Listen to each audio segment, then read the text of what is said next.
it looks on for you? It flickers a little bit, but I mean it's all right. Okay, I can take it off. I'm just in the car. But we're good because it's already started. So I don't know what happened to the intro. So we're live, folks. So something happened to our intro. Let's go ahead and get started here. There we go.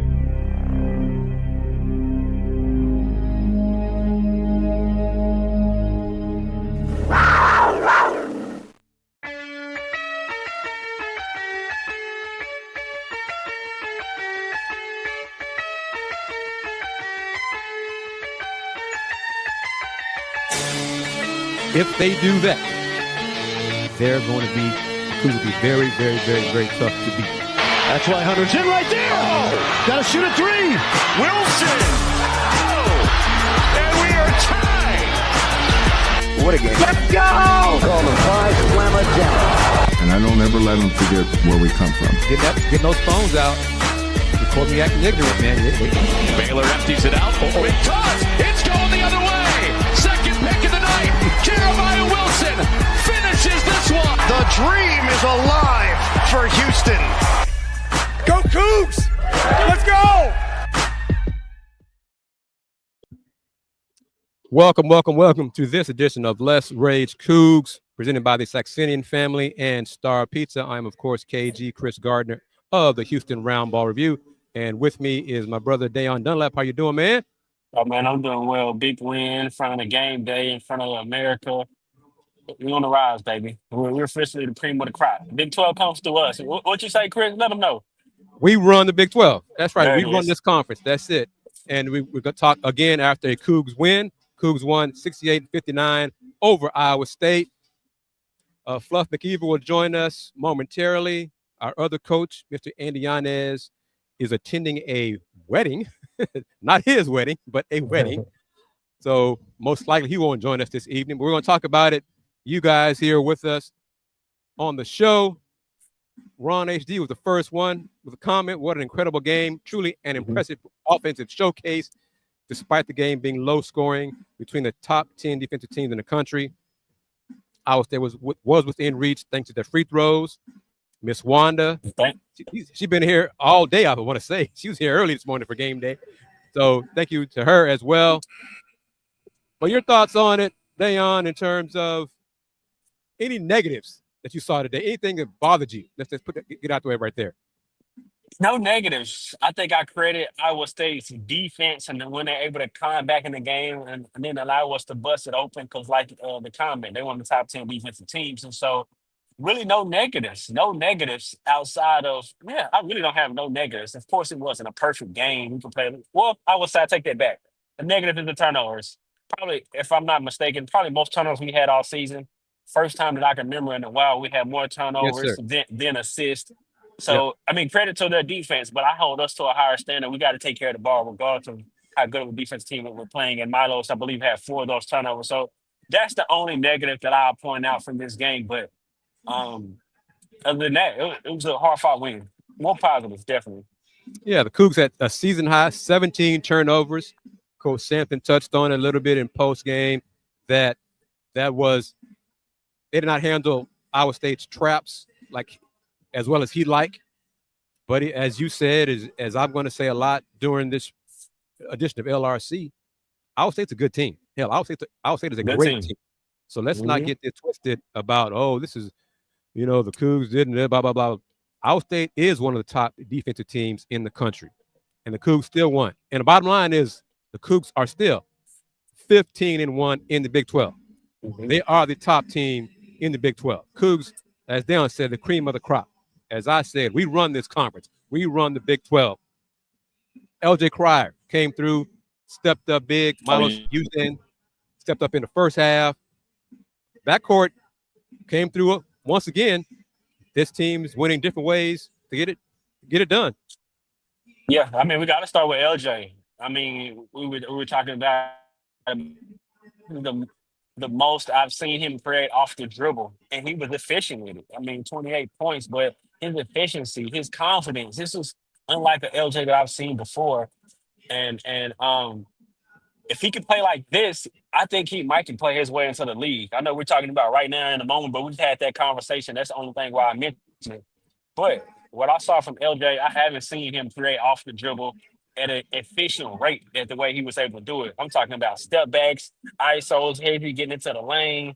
I mean, he was in his full bag tonight. And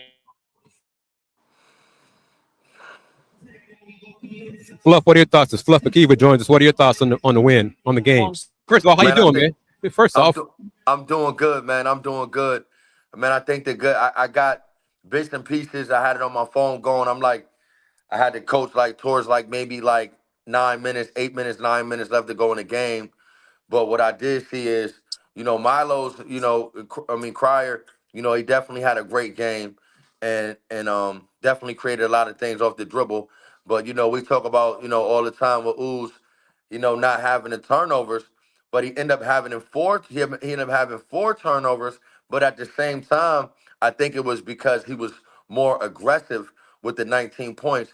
So, we'll take the 4 turnovers for this game because, I mean, he was just out of his mind, like as far as like just being aggressive and just being that leader out there. And like Dayon said, man, Crier he was in what we call it. He was in his bag today. And man, we the best team in the country, man. Like, of course we all biased and all that, man. But 19 out of 20, 34 out of 35 at home, and years past, whatever it is. Man, I just see the hunger in our kids and the fact of us just not going to lose, not wanting to lose. I think they have a mindset of we're not going to lose. So, we always can say, yo, man, I don't want to lose. I don't want to lose. But I think we have the mindset of we're not going to lose. And we're gonna find a way to win. And Sharp hit a a bomb. big one. Sharp hit he hit the step back and like it was just icing on the cake, man. Farida went crazy. I can't wait to see that place, man. You hear me? Man, I want to get y'all perspective on this. I think 2 things that we need to win the natty. I mean, not just these 2 things. I think I'm just saying that in context with everything that we already have. We know we're going to have our defense, our rebounding. We need Jaquan to be big and all the other elements. But I think this element of LJ showing that he can create off the dribble like he did today against one of the top 10 defensive teams, and then Milo's aggression to get inside, look in the score, and it doesn't matter the point total because it could be a game where Emmanuel can have that and Los is just aggressive. So I think just with Milo's aggression to get in the paint, to break down the defense, and LJ's ability to get off the dribble, because with those 2, I think that propels us to a real deal as how the contenders, in my opinion. What y'all think? I mean, I think you're correct. Also, I think the bench is gonna get shorter. I think the bench is about to get shorter as far as going forward and trying to figure out what we're gonna do as far as rotation wise because guys like Terrence, a couple other guys, it's going to get scarce because I think Sharp brings like he brings the other end, but he brings the shooting ability. We touched on it the other game a little bit, and meaning in the fact of spacing. So like even when he's not shooting the ball, he's spacing the floor so much that you have to guard Uzan and Roberts and Crier and those guys. You got to guard them a little more honest because if you bite, his release is quick. He's open. He can make that shot. So I think him being on the floor, maybe not at all times, but at 90 to 92% of the time, the floor is spaced in so many ways. And also, when you have spacing on the floor, you also have a better balance of getting back on defense. You know what I mean? When their clean shots are being taken, we can get back. We could get back and defend and stop the ball at a more cleaner rate. You know what I mean? So I think, man, I think you're totally correct. I told you, Dayon, Kris, Andy, I told y'all, if you really go back and look, when Crier was at Baylor, he was a little more creative off the dribble. I'm not saying a lot more, but I think he does have that ability. oh no, you also said, sir, Mr. McKiver, you said one of your first shows to the viewers, the audience that you trust to lead the way. Yes, I do.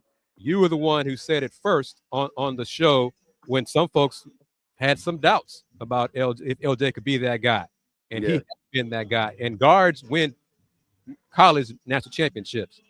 Both did a great job of taking the big man out of the game in the low post. It became an ISO game in the second half.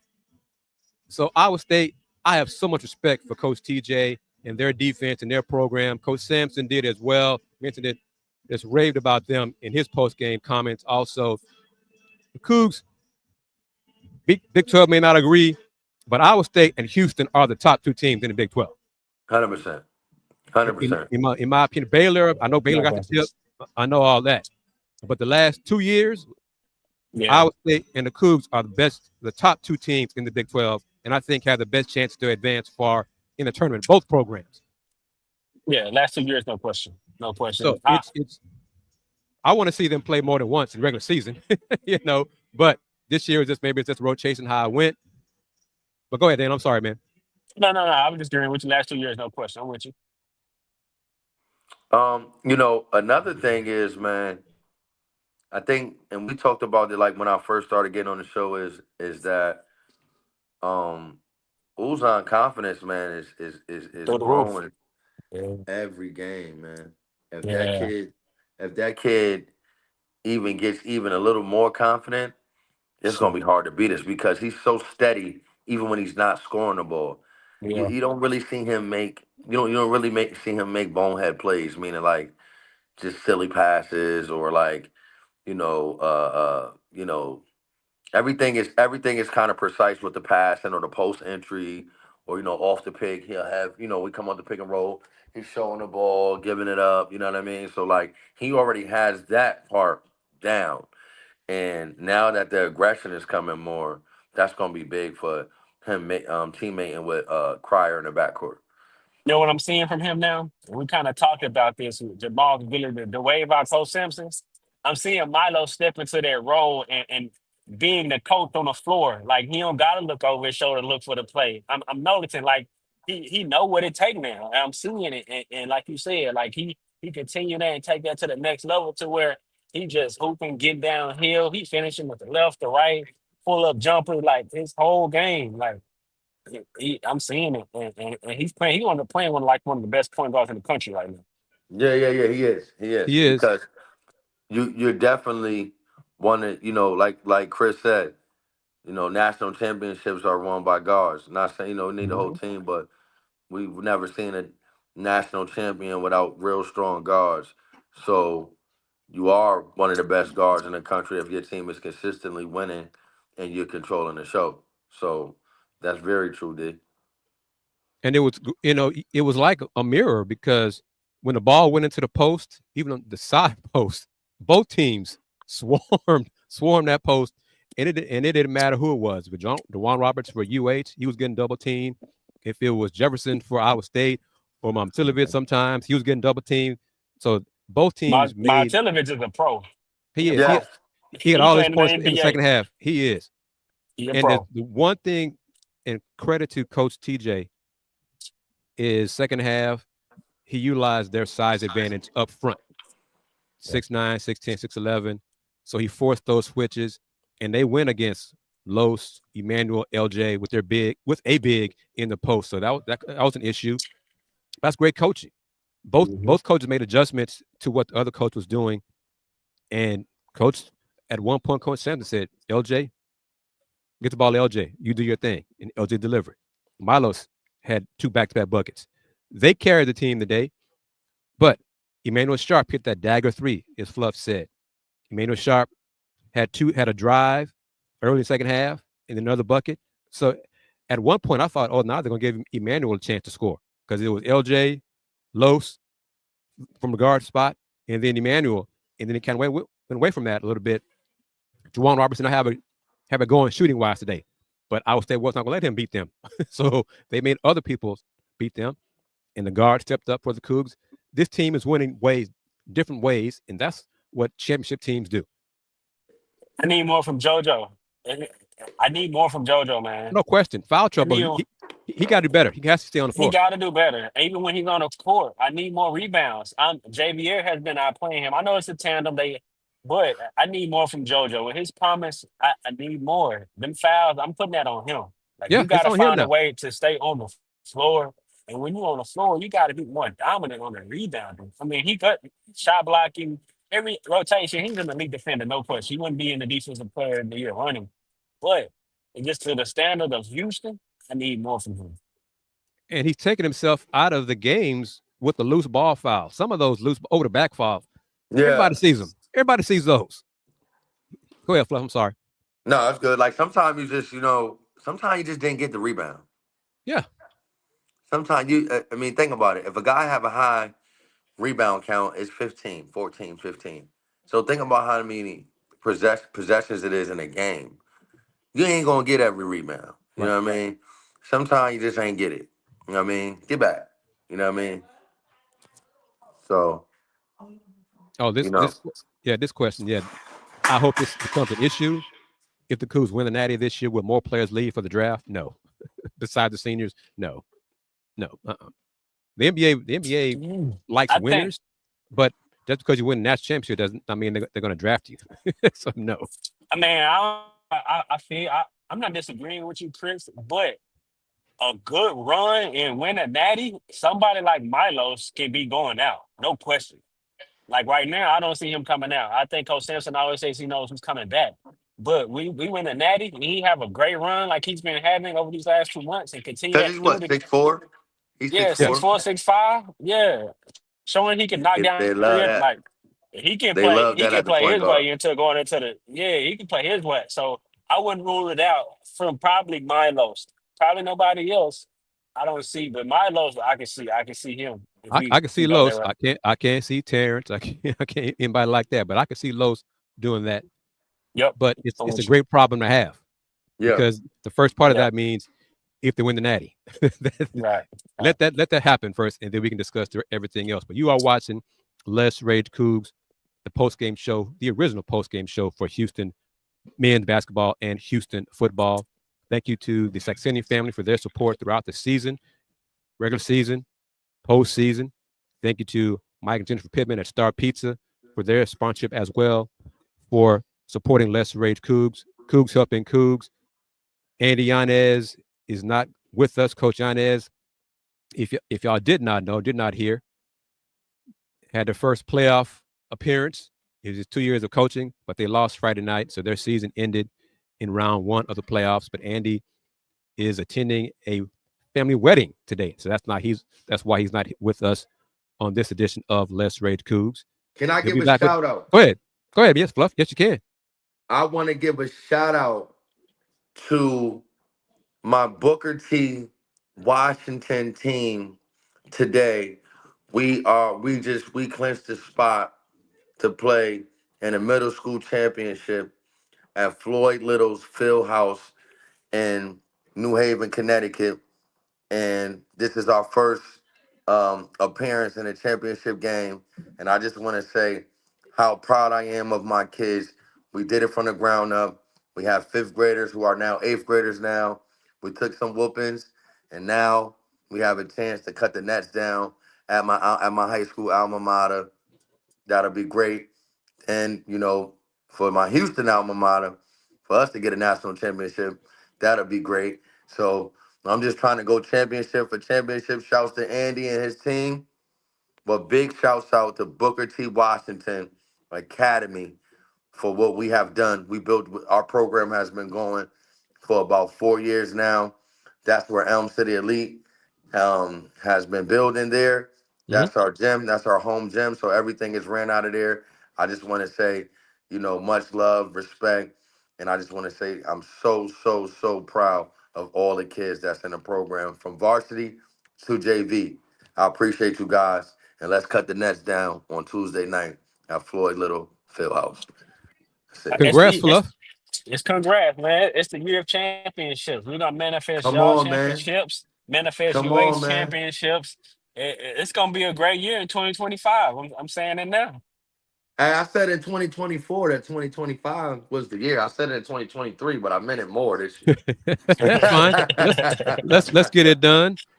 And again, you are watching this edition of Let's Rage Cougs after the Cougs 68-59 win over the Iowa State Cyclones in a great matchup between two of the top programs in men's college basketball, two of the top head coaches in the game as well. Kudos to the Iowa State Big 12 fan who joined us in the discussion. Don't be a stranger. We do this after every Houston post-game show. Regular season, postseason, as long as the Cougs are playing, we'll be having a post-game show, and hopefully that'll include April 7th. I just thought, changing topic just a little bit, but it relates to the Natty. How are we going to do a post-game show after we win the chip? I didn't even think about that. Man, listen. Hey, man, we're gonna do that. After we win the championship, man, I'm gonna be with y'all, but we're gonna do that in the morning, man. We hit them, Okay. in the morning. Because we ain't going to sleep till about 6. True. That's a fact, man. We be in San Antonio. We see them in the morning, man. That's it. Yes, sir. And I hope everybody understands that, because I mean most of the viewers be part of it as well, man. They'll be celebrating as well. We're gonna be jumping like this with all the fans, like, man, I see you on the podcast. Yeah, we ain't doing a podcast tonight. We see y'all in the morning. Here is our Big 12 Iowa State fan. Any concern that Houston is 2-line on threes? No. It depends on the matchups, but because today, the great job Iowa State did defending Juwan in the post, it just opened up the three-point opportunities more. It depends on who the Cougs face. Coach Sampson calls plays based on how the game is run and it being competed. So if it's low post options, if teams were going to allow Mr. Roberts one-on-one opportunities, he's going to feed the post. If teams are going to double team Juwan in the post, he's going to do things, score different ways. If it's outside, penetration from the guard, three-point shooting. This year's team can score in a multitude of ways, and that's why many people believe this team has a legit chance to win those 6 straight games in March. Watching this game, it seems like the scouting report was to stop J1, in which, in essence, stops a lot of the catch and shoot threes, in which today most of the threes was generated off the dribble. So it's not like we just living it and dying by the three. We can get it in different ways. And we have such an efficient, prolific 3-point shooters. We're just a good 3-point shooting team. So I don't think so. But another thing, I think with this win, we clinched the double bye in the Big 12 tournament. How important is it to not only win the tournament for seeding in the NCAA tournament? I don't believe it's going to be very important for this team, especially unless they lose like their first game of the Big 12. Barring that, I think they're going to be set as a 1 or 2 seed before the Big 12 tournament even starts. But in terms of in the double bye, it ties in with one of the things Fluff said minutes ago, is the rotations getting short. Coach Sampson going 8 players. Okay. So the less games you can play, you have to play in the Big 12 tournament, the better it is. Right. So you're going A deep. The Big 12 tournament is like a dessert. The national championship is the goal. Okay. If they win the Big 12 championship, okay, that's fine. But if they get those 6 to win that championship, that's what we want. that is the goal. So I'm not. And the beauty of the tournament, the NCAA tournament, when you're only playing 8, because most teams, championship teams, only play 8. Rarely do you see 9. You definitely see 10 in that championship runs. Is you got a day off. You play that Thursday, Saturday, and then you advance. You got 3-4 days off before the next game. So it's better on your bodies. The Big 12 tournament, you're playing Friday, Thursday, Friday, Saturday. 3 game, 3 nights. That takes a toll on players. Fluff, go ahead. What I want to say too is, about the being reliant on threes. I think the more we're off, the more defense that we'll play. So, we might get in transition more we might get in transition more off of deflections and off of turnovers if we're not making threes. Like I think like I said before, I think we just find ways to win. So I don't think we're relying on the three. I think we're actually, if you watch us play, we just take what the defense gives us. We're Yep. not really. It'd be different. We would be reliant on threes if we were hunting threes. Right. Like we don't play to hunt threes. We take the threes when they're there, unless somebody's hot, of course. But you would say reliant if we were hunting them. I don't think we hunt them. Yeah, the Cougs only took Agree. 17 threes today. You know what I mean? We shot They took 58%. 32s. Took 32s. So only took 17 threes. So yeah. Yeah. I just think people are not used to seeing Houston being such a good 3-point shooting team. But I want to talk about like Kris, you mentioned this in our group chat about LJ kind of stepping into the role that Quentin Grimes had in the sense of what do you mean by that? I want to let you explain that because Yeah, I I said have my 2 cents. He was going in Quentin Grimes mode because there were times when Q, his second year here, when Coach Sampson just basically said, Quentin, you go ahead and you got the green light to carry us. Because I remember him, his second half, specifically against Memphis. But Memphis, Rice, he took over game in the second half. Quentin Grimes just had the handles, one-on-one, tough pull-up threes, whatever. That's what I mean by Quentin Grimes mode. And LJ did that in the second half today. Okay. Yeah. I definitely see him stepping into that go-to player. I don't really remember. Maybe I got to go back and watch more film. I remember Dejan creating a lot for him. And Quentin stepping up, making those big shots, whether they come off a rebound, step back and making it. But I got to go back. But I just, in essence, I agree with what you're saying, and him stepping up into the go-to player, like without a doubt. El Capitan, that's his name. I'm calling him El Capitan, LJ. He ready. Like this game right here, big stage, game day there. Like this what I like to see, man. And he showed me this earlier in the year when I forgot who we played. He had to take 26 shots, but that will to win, like Fluff just said. He scored 30 against Bama. Folks forget about that. Yeah, and I think maybe that's the game he took 26 shots. He can score shots. the ball, man. He can score, bro. He got the will to win, and that's what I'm saying. The way he played today, man, say. And I forgot that's the Texas. I forgot, guys. What's that? Oh man, I forgot, guys, that's a Texas thing. And I used to always say, what do you mean say? So, so Dayon is saying, this is a sidebar. We got time.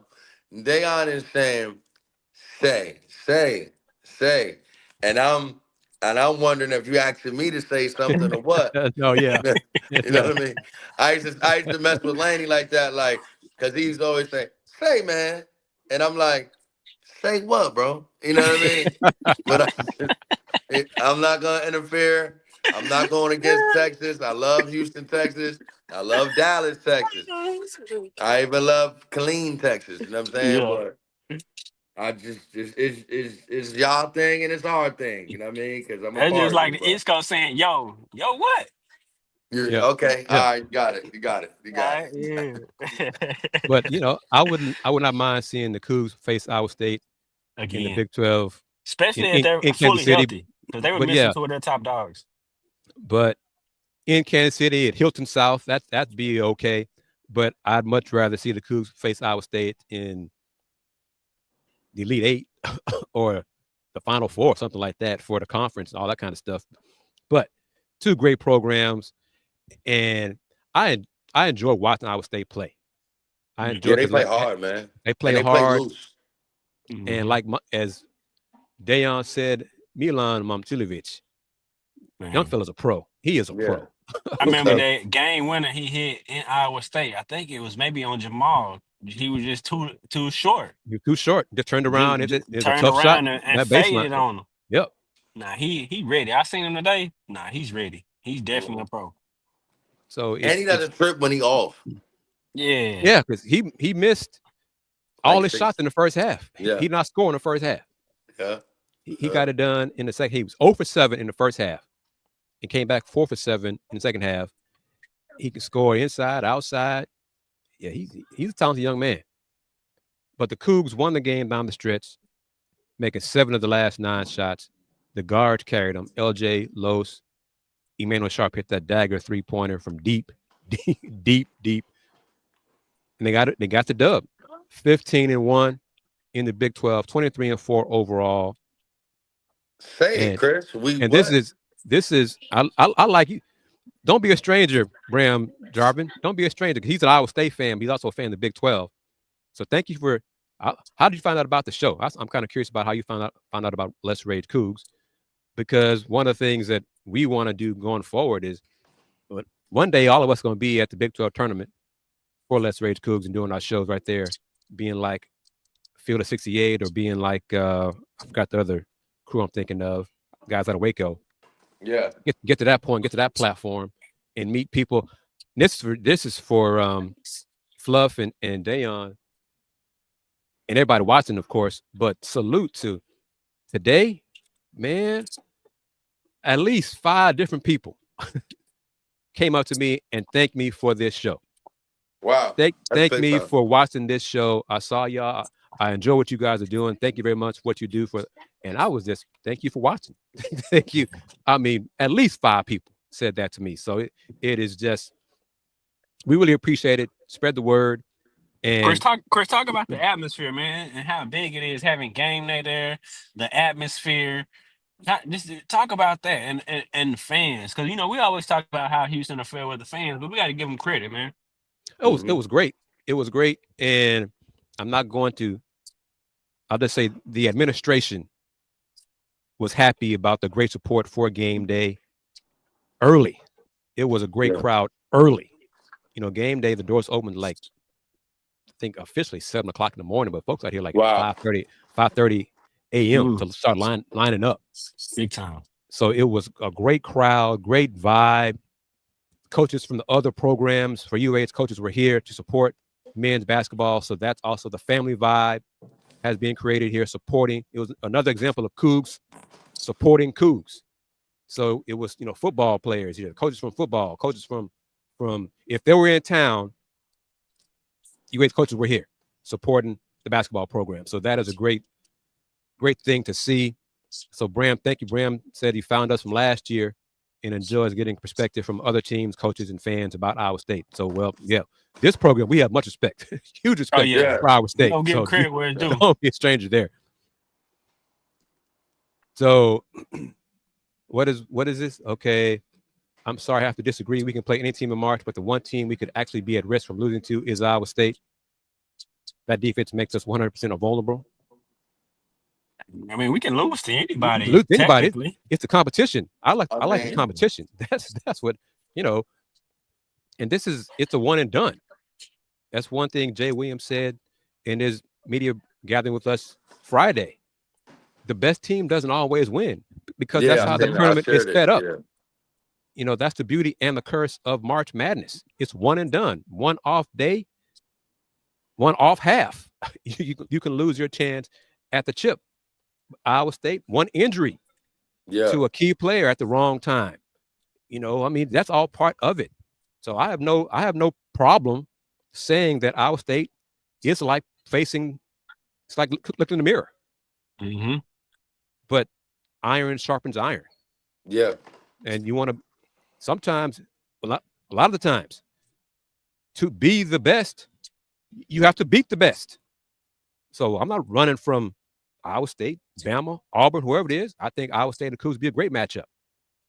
If it be for the chip in San Antonio, it'd be great for the conference. I got no problem with that either. And this is Cougs into closer to a second straight Big 12 regular season title, leading second place. Arizona about 2.5 games with 4 games left. Houston is 30-4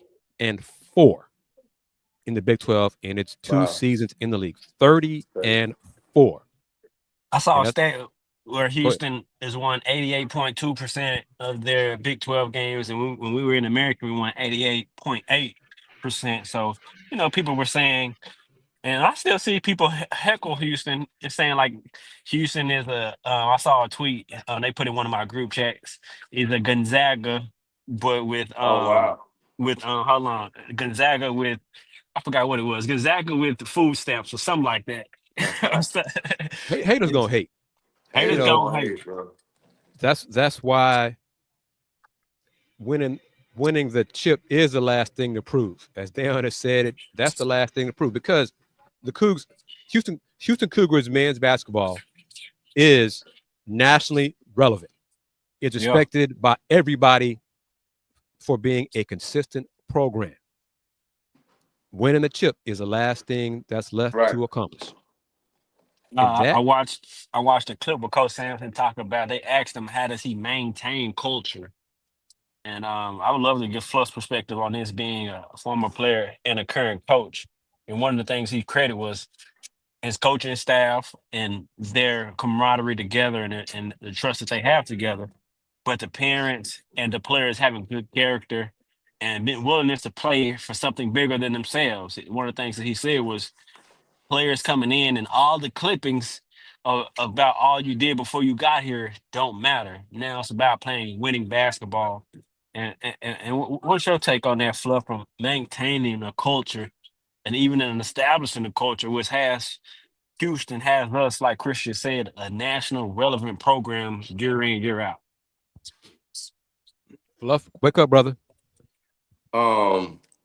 I think that, you know what I'm saying, as far as with the culture, I think Samson just has a way of, like it's his way or the highway. You know what I mean? And if you don't get on board with that, you know what I'm saying, that means that shows to the team that you're not into winning at a high rate or winning all the time. You know what I mean? I think he's been doing this for so long that he's able to decipher who was really about winning, who was really fake hustling, who was really closing out on defense, who you say you want to play. You say you want to play, but when I'm in practice, I really only see you go hard on offense. But you're saying you're supposed to play better than a guy that's playing more defensive than you, but you're really only a little better offensively. So that makes the guys fight for minutes defensively. And I'm not at practice, but I'm just going on just, from being a player. Yeah. It seems like guys are fighting on the defensive end to see who plays. You know what I mean? So the best defenders are going to play. It's a finesse because, of course, we need offense, but I think that's how he's getting the guys to conform to the ways that he wants. Put And yourself in. Let me follow real quick. Put Mhm. yourself in LJ's shoes, because you were a prolific scorer, and playing for a coach who demands so much defensively. When you can score like you can, would it be easy for you to you know what, I gotta buy in? I mean, you gotta be on the floor, but what would it be like for you being a prolific scorer and kind of got to set the tone from defensively when offensively? I don't want to say that's your calling card, but that's that you're just such a prolific scorer. Well, for me personally, I got to, go back to being 21, 22 years old.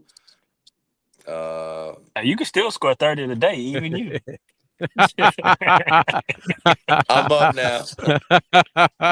Yo, that is hilarious. Yo, it's so funny. It's so funny.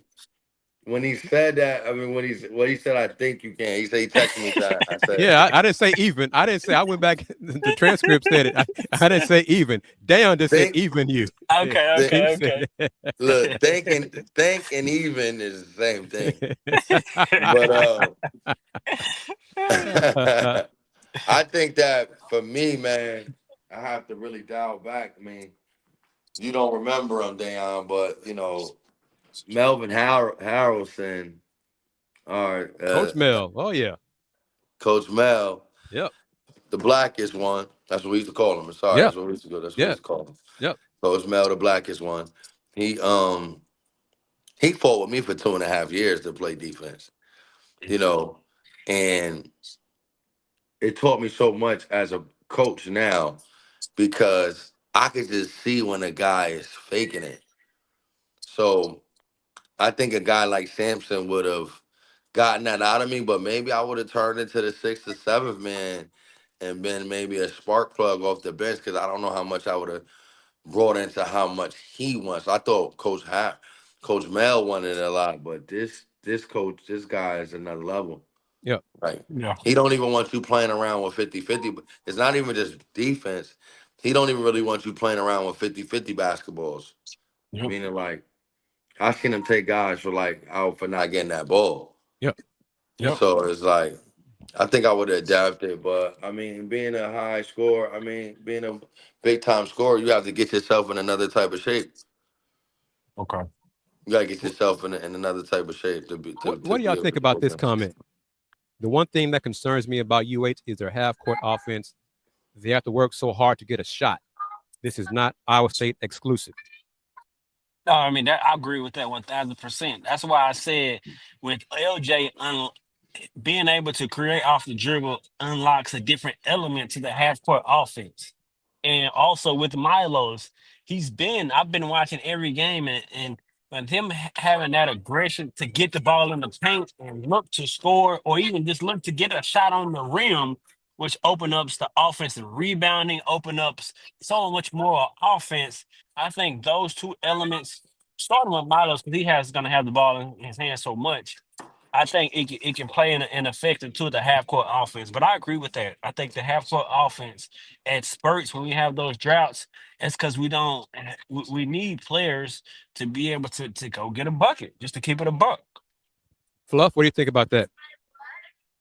Yeah, because we're gonna get into it with, what happens when we meet the team that's defensively inclined like us. Mm-hmm. Mm-hmm. Now we need that offensive player, whoever that's Mm-hmm. gonna be. And I think it's Cryer. And I think it's compounded because the Cougs are so deliberate in their half court. They play so late into the shot clock. Yeah. So because they take so long on a possession, you really think about, man, why don't they score earlier in the clock? Well, there are times we've seen on the sideline, Coach Sampson is motioning with his hands. Move the ball, more motion, more movement. Sometimes the players just don't do it. But to see That's LJ natural and too. Los, sometimes to see LJ and Los have the ability now to beat their man off the dribble. Los finishing with his left hand, his offhand, his non-dominant hand is a positive. I think it's just another way also for this team to score. And you just see that this season, LJ, because I remember there's some shows, some of our LRC shows, I think we were asked the question, who could be the Coug? Who's going to be the Coug to score down the stretch, to go get a bucket? I think many of us had different answers. But the last few games, it's been LJ. It's LJ, man. Like, when Fluff started being on this show, he said it was LJ. He was the one who said he has his trust in number 4. Yeah, I do. Yeah. I liked LJ last year, Yeah. Like, I thought LJ was good last year. You know what I mean? Like, he had some moments last year, but I think this is his time. And the thing, I don't know if folks could see it. I don't know in the camera angles, whatever. But Coach Sampson, a few times in the second half, did not want his players to switch on defense. Terrence didn't see it, the hand signal, didn't hear it. He switched, and one of the times he left Momcilovic wide open for a 3. So those things, he was kind of going back and forth with Terrence and Emmanuel Sharp in the game because they were not playing, as Fluff kind of hinted at, Kelvin Sampson defense. The defense he wanted. That extra step, like, meaning, like, how you slide, and then, like, now you lunge. You know what I'm saying? Instead of really all the way going to the guy, I think that you can't fool him with that. Like, you can't. Like, he knows when you're locked in 100% defensively. He got after Dwan Roberts, hand down on I think the 1-3 Momcilovic hit. Well, the first one he hit. He was like, make him dribble. You challenge that shot more. You weren't aggressive. You were not as close as you thought you were on that play. So it was just Coach Sampson. He is a perfectionist on the defensive end for that effort. For the Kelvin Sampson defense, he expects so much from his players. That standard for him defensively is very high. But LJ, the offense, the efficiency, Dan touched on it, the efficiency, 11 for 17 overall, 5 for 7 from 3. I think this is that game. I think I hinted at it maybe like 3 or 4 shows ago. I wanted to see him have a breakout game. Get the points at a high efficient clip. He did it today. He got it done. He stepped up when the Cougs offense just bogged down. He stepped up and hit 3 straight buckets. He had the step back game working. He was in his bag, as Fluff has said. He was in his bag. And it's just another great win. Quick turnaround because you got to go to Lubbock and play on Monday, big Monday night. That's going to be a tough one. Texas Tech has the 1 win over the Cougs in Big 12 play. So what do y'all see from that? And I'm pretty sure JT Toppin is going to be locked in from the opening tip, and hopefully does not have that same referee to toss him for. That's an awful decision on that ref. But anyway, your thoughts on the matchup on Monday? Yeah, I mean, we're going into a dogfight, man. And we win by 1 point, and we get out of there. Coach Beard is a great coach. Rick Pitino has some great words to say about him earlier today. I seen on social media. I think he has his kids. He's a little louder than Samson, but I think he has the same mindset defensively as far as how he wants his team to play. But I think we edge him out. I think it'll be a barn burner. I don't think we'll, blow him out or anything like that. But I think we, beat them by 3 or 4, and we get out of there. You know what I mean? Like, that's Coach what I see. McCaslin, Grant McCaslin, and he had probably something to say too because he got tossed because he was upset at JT getting tossed. So right. Monday's game is going to be fired up because I know the Lubbock fans, and it's a late game too. 9 o'clock. No, the Waco game at 9 o'clock Central, 9 o'clock your time, Eastern time. Right. I think that's right. But Texas Tech fans, it's a Monday, so they may not be as filled with adult refreshment as it would be on the weekend. Gonna be lit. They'll be lit because it's late. So it's a big game for them. They calling out. They calling out from the game. Oh yeah, so that's gonna be something. So Dan, what are your thoughts boss, on man? that? I ain't coming in tomorrow. I think it's gonna be battle of the guards. I think their guards outplayed ours last game, especially when JT went down. I think 0 was his number. He had a really good game. So we gotta really be able to guard. I think we got to be able to keep the ball in front of us and really guard. But it was one of the times that a team was tougher than us. Yes. On our home floor. So I think Coach Sampson is really, really going to challenge the group, and I think they're going to come out with a point to prove. And like Fluff just said, I'm expecting a close game, but I think we pulled it out down the stretch with our defense. I think we're going to really buckle down and really be able to guard the basketball better than we did last time. And just the way that Milos is playing, Milos and LJ right now, I think we're trending upwards, and I think we're going to continue that on the road, back against the wall crowd. I think that fuels us. There's not many programs where we on the road and all that, everybody against us. That fuels us and makes us go even harder. So I'm expecting a close game, but I expect us to pull out the win. But one thing you touched on it, Coach Sampson said it after the game, after the loss to Texas Tech. He said it. He repeated it again earlier in the Zoom call. Texas Tech was a tougher team in the first matchup, so he is going to challenge.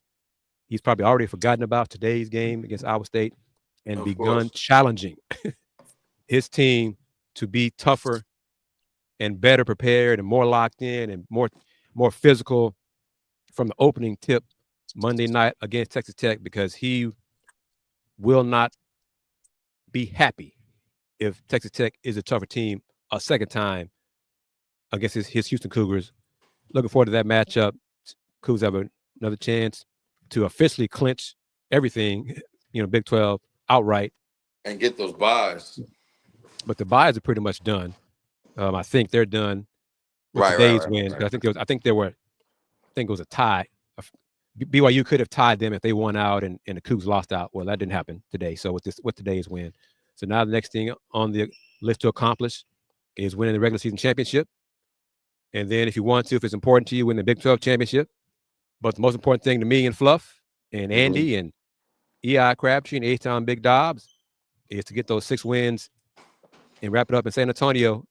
And if you missed it, we said it a few minutes ago. And we're serious about it.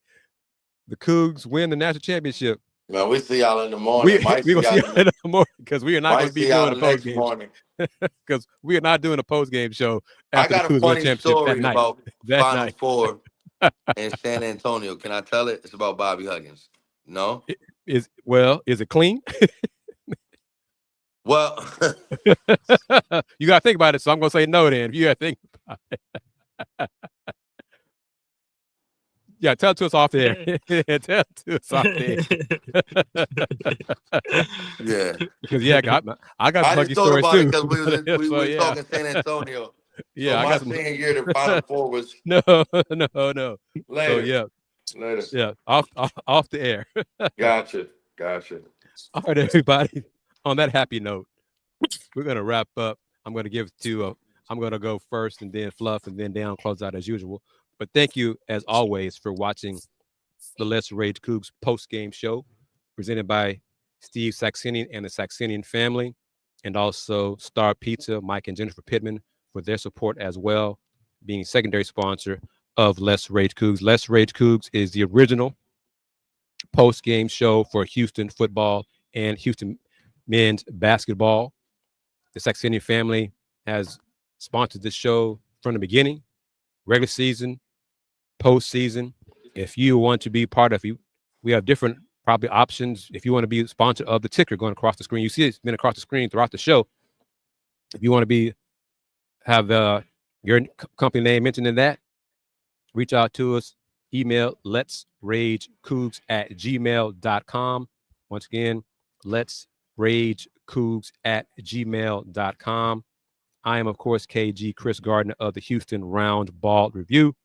Subscribe to the Houston Round Ball Review on YouTube. Follow me on the platforms at Houston Round Ball Review on TikTok and Threads and Spoutable and all those great places as well. And it's my conclusion, since 1994, the Houston Round Ball Review, local name, global perspective. Fluff. Man, I just want to say thank you to all the sponsors. Of course, loving Let's Rage Cougs and supporting it like way before I've come on. I want to say, we're such proud of the Cougs and how great we've been doing. Thank you. My IG handle is Rob McKiver, and Elm City Elite is the organization that I own and that I run. And I'm blessed to be a part of this podcast and being one of the people just promoting how great of a prestigious university that we have. And let's just keep it going, man. Hopefully it gets bigger and bigger and bigger. And thank you to all the sponsors again. Man, I'm excited. Another win. I'm excited about this program and the direction that we're heading. I think, I know this is going to be the year that we cut down the nets. Appreciate everyone who took time in on that Saturday during the day to join us for another great show. Shout out to Fluff again. Shout out to KG as always. I'm excited about this Texas Tech game. I mean, I know some frat brothers, people that went to Tech, so I need this for bragging purposes. I'm talking big cash shit once we beat Tech and we get our get back. So I'm excited about it. So I'm excited about this. Guys, y'all ready? 1, 2, 3, go Cougs! Yes, sir. Go Cougs, baby.